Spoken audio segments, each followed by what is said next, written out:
Referee looks at his watch. It is a fabulous day for Fulham. Fashionable, friendly Fulham, back amongst the giants of the Premier League.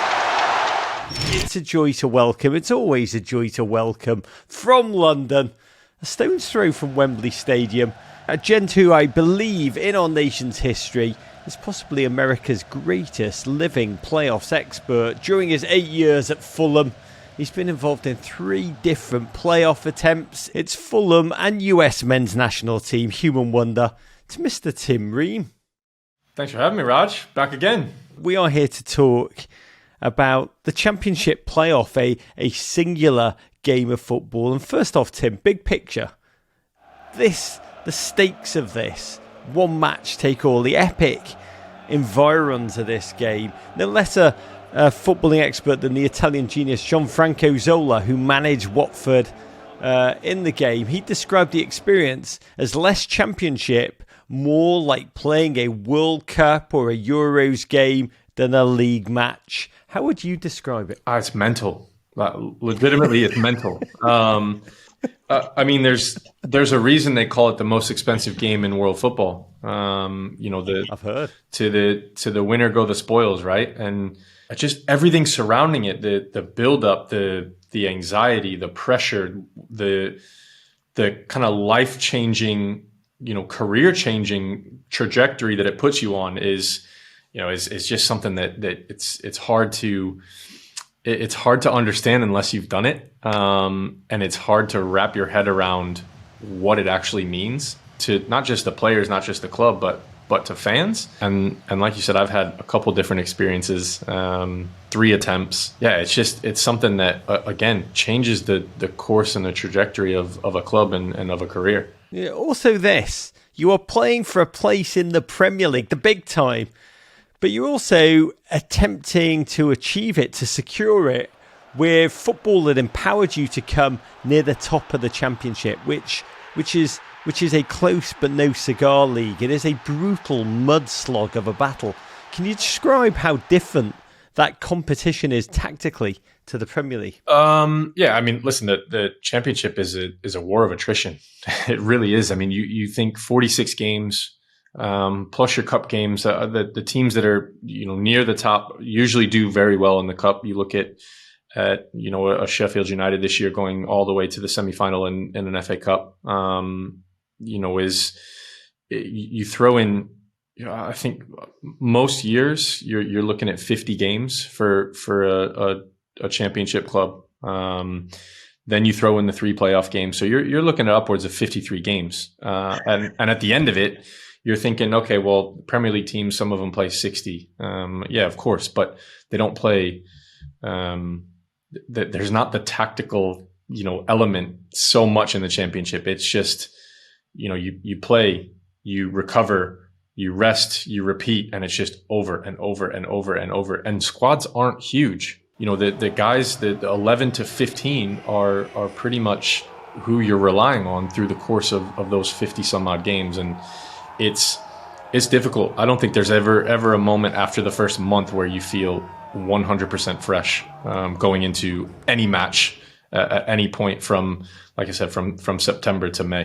Once you're in the playoffs, how important is what you've done immediately before the form? Or are you just like, this is complete one-offs, anything can happen, and you feel more the fear? It's complete one-offs. Like everything you've done up to that point, of course, everything is important.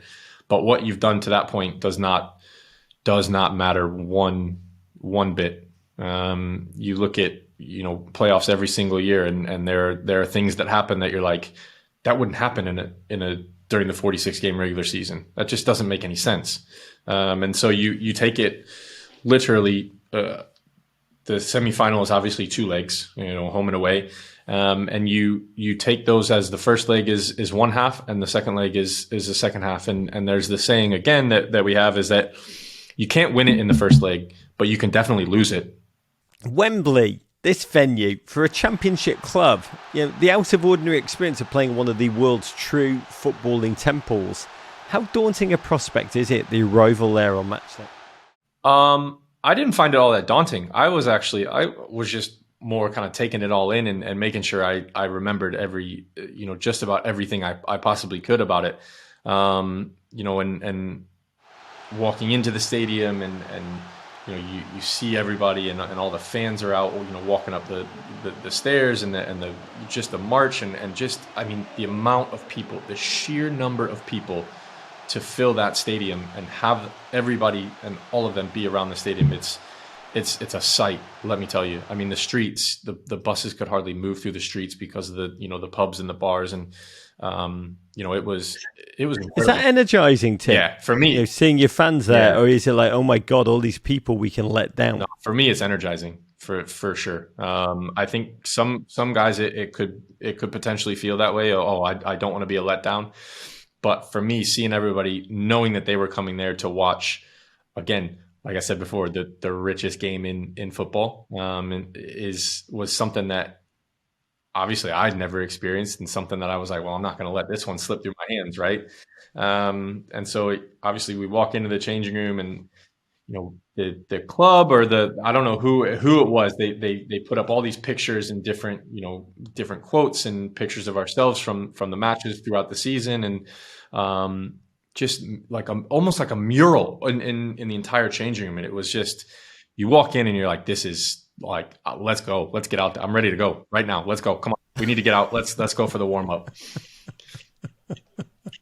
When I see there's a few things in my life that's less motivating for me than a picture of myself. So it was more like not just yourself, but like the celebrations and team pictures and I love it. One of us is a deeply athletic winner. One of us is not, and I just adore that you do that and are just like tearing your shirt off. Like, let's go. When you go out down that tunnel, Wembley, are you self-aware as players that you are playing a game or about to play a game that can change your career?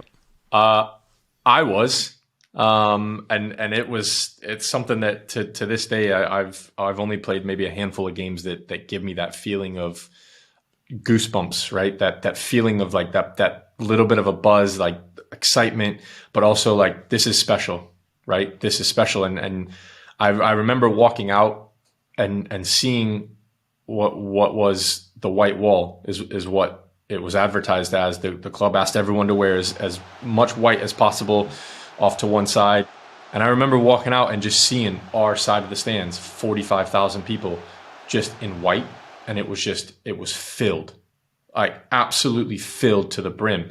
And you're like, this is different. Like, this is something. And it was like, for me, I realized that, again, going there, winning this game is a career changer. It's a defining moment in a career. And thankfully, I recognize that. I recognize that in games and in moments, and to be able to feel that even in the warm-ups. I mean, just walking out for the warm-ups, I was like, this game is something. This is going to be fun. Like, this is going to be fun.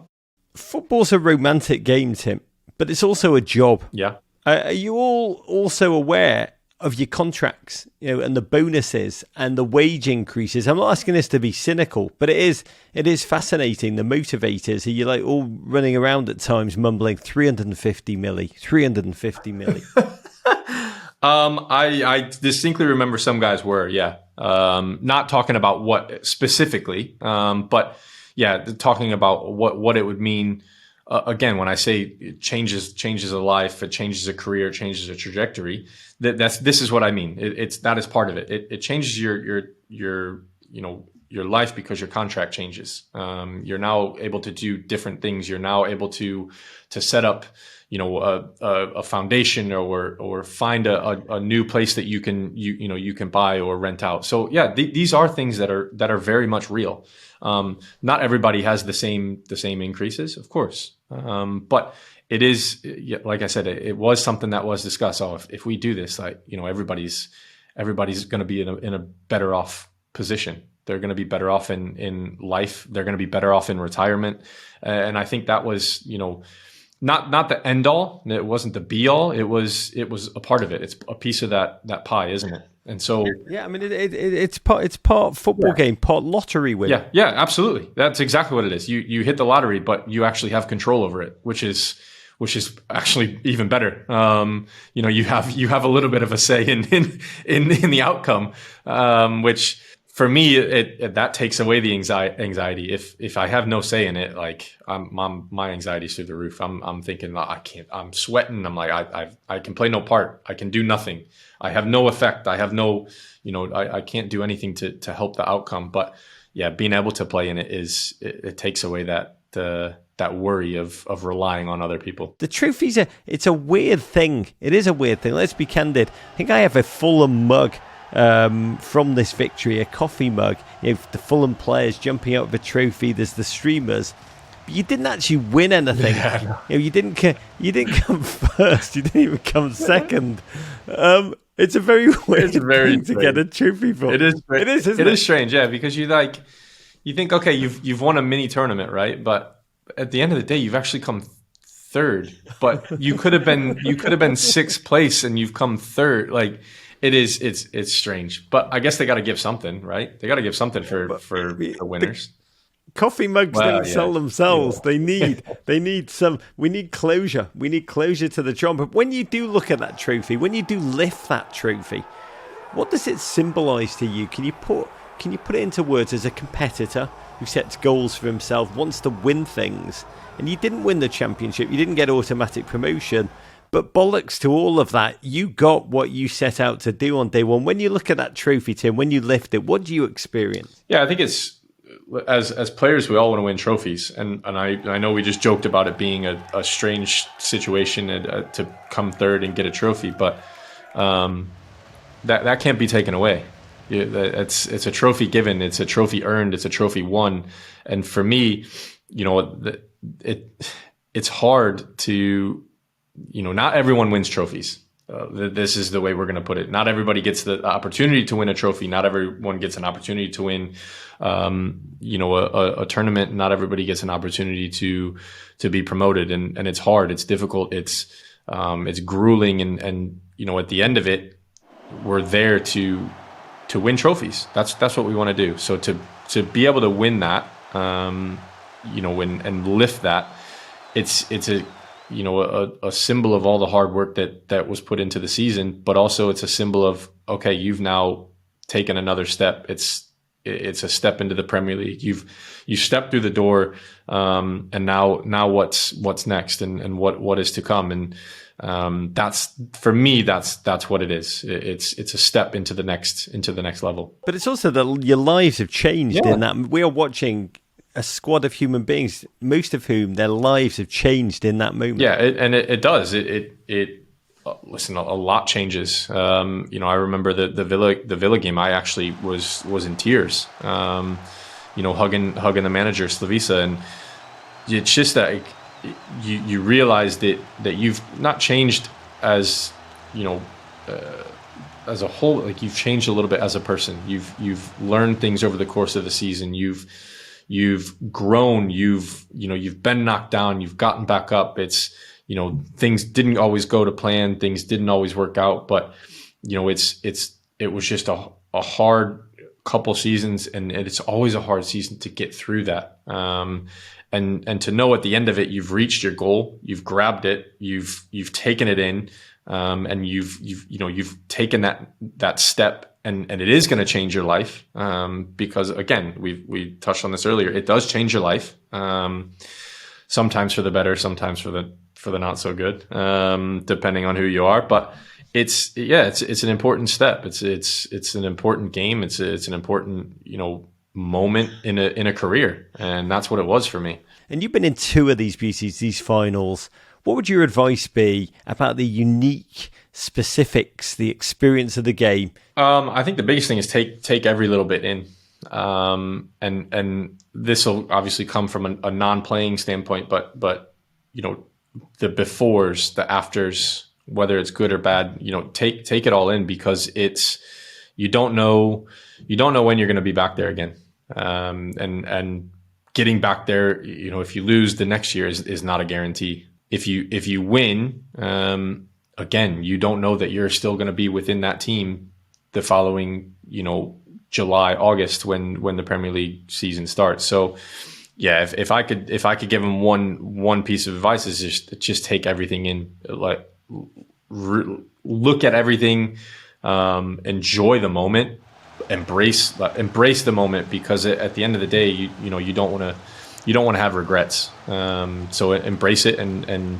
just go for it. Don't be scared. Don't be afraid, because again, as soon as you think, okay, this moment's too big, you've lost.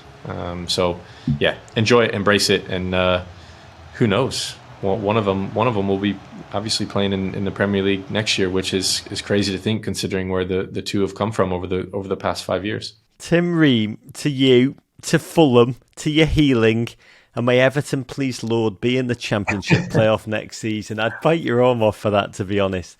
Big love. Thank you. Thanks, Raj. Listen to the full version of this podcast and all our podcasts wherever you get your pods. But first, subscribe here for more Men in Blazers videos and courage.